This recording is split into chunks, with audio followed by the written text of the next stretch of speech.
नमस्कार, मी पंजाब डक. आज 5, 6, 7 आणखीन जवळपास 4 दिवस राज्यात वेगवेगळ्या भागात जोरदार पाऊस पडणार आहे म्हणून हा अंदाज लक्षात यायचा. आज सांगायचं झालं तर कोकणपट्टी म्हणजे रत्नागिरीपासून ते पालघर पर्यंत इकडे काय होणार आहे, कोकणपट्टीकडे जोरदार पाऊस सुरू होणार आहे, मुसळधार पाऊस चालू राहणार आहे. तिकडे पाऊस चालू असल्यामुळे महाराष्ट्रामध्ये सरी उसरी येत राहणार आहे म्हणून हा अंदाज लक्षात यायचा. पुणे जिल्ह्यात देखील आज खूप जोराचा पाऊस पडणार आहे. त्याच्यानंतर अहिल्यानगर देखील खूप राहणार आहे. त्याच्यानंतर सोलापूर जिल्हा आज पावसाला सुरुवात होणार आहे. सांगली जिल्ह्यात आज देखील बऱ्याच भागात पावसाला सुरुवात होणार आहे.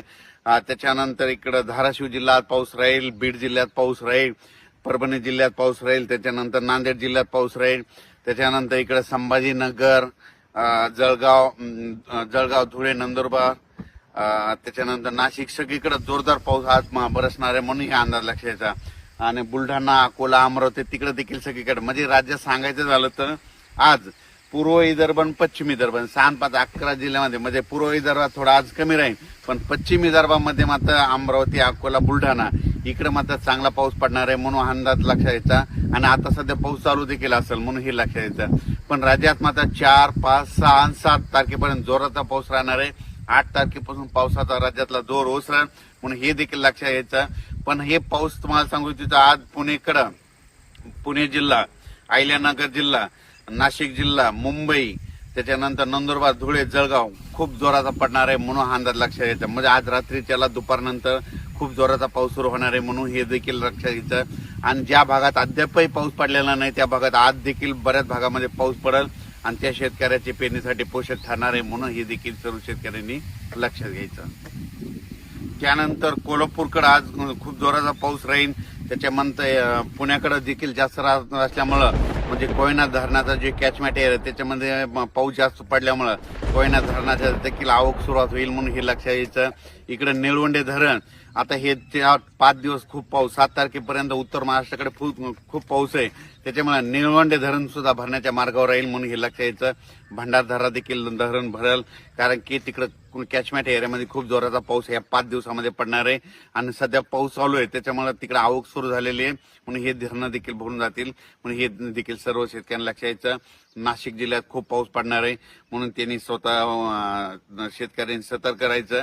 म्हणजे नदीकाठचे जे शेतकरी त्यांनी आपण आपले पाळीव प्राणी नदीकाठी बांधू नये कारण की नदीला पूर येण्याची शक्यता आहे म्हणून ह्या 4-5 दिवस जरा काळजी घ्यावी.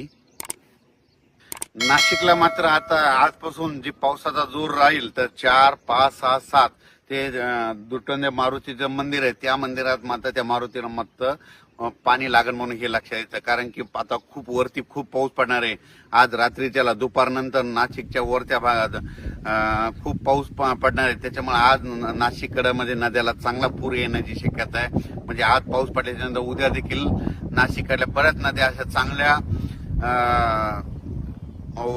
जोरानं वाहतील म्हणून हे लक्षात घ्यायचं. आणि आपण आपले पाईपलाईन असेल तर तुम्ही तुमची काळजी घ्यायची. तसेच खास करून सोलापूर जिल्ह्याचे मेसेज आलेले आहेत, मित्रांचे फोन आले होते.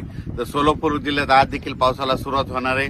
म्हणजे इकडे जसा उत्तर महाराष्ट्राकडे पाऊस पडणार तितका जोरात तिकडे पडणार नाही पण तिकडे ना पिकाला लागल तसा म्हणजे पडणार आहे, पेंडवा म्हणजे वावणी पडणार आहे आणि तिकडे देखील पेरण्या होणार आहे म्हणून सोलापूर जिल्ह्यात आज चांगला पाऊस सुरू होणार आहे. सांगली जिल्ह्यात देखील आज सुरू होणार आहे, सुरू झाला देखील असेल. आटपाडी, पंढरपूर सगळीकडे आज पाऊस सुरू होईल. इकडं आज मात्र बीड जिल्ह्यामध्ये कडाष्टी जे जामखेडचा परिसर आहे त्या भागांमध्ये आज मात्र जोराचा पाऊस पडणार आहे म्हणून त्यांनी देखील लक्षात यायचं. अहिल्यानगरकडे जोरात पाऊस पडणार आहे. आज अहिल्यानगरकडे जोरात पाऊस पडत असल्यामुळं बीड जिल्ह्यामध्ये देखील त्याच्या नद्या खाली पाणी येतंय तर त्यांनी स्वतःची काळजी घ्यायची. आपण आपले पाळीव प्राणी जनावरे त्या नदीकाठी बांधू नये कारण की काय होणार अहिल्यानगरकडे मुसळधार पाऊस पडणार आहे त्याचं पाणी इकडे बीड जिल्ह्याकडे पाथर्डीकडे येतंय त्याच्यामुळे त्यांनी ते देखील काळजी घ्यायची. सांगायचं झालं तर नदीकाठच्या लोकांनी आपण आपली पाळीव प्राणी मात्र सुरक्षा स्थळी आणून ठेवावे कारण की 4 दिवस आणखीन आज 4, 5, 6, 7 8 तारखेपर्यंत राज्यात काही काही ठिकाणी खूपच जोराचा पाऊस पडणार आहे, काही ठिकाणी रिमझिम पडणार आहे, कुठं पेंडॉलता पडणार आहे, काही ठिकाणी ओढे नाले वाहतील, काही ठिकाणी शेतामध्ये पाणी सजा असा पडणार आहे. पण सगळ्या महाराष्ट्रामध्ये पाऊस पडणार आहे, सगळ्या शेतकऱ्याच्या पेरण्या होणार आहे.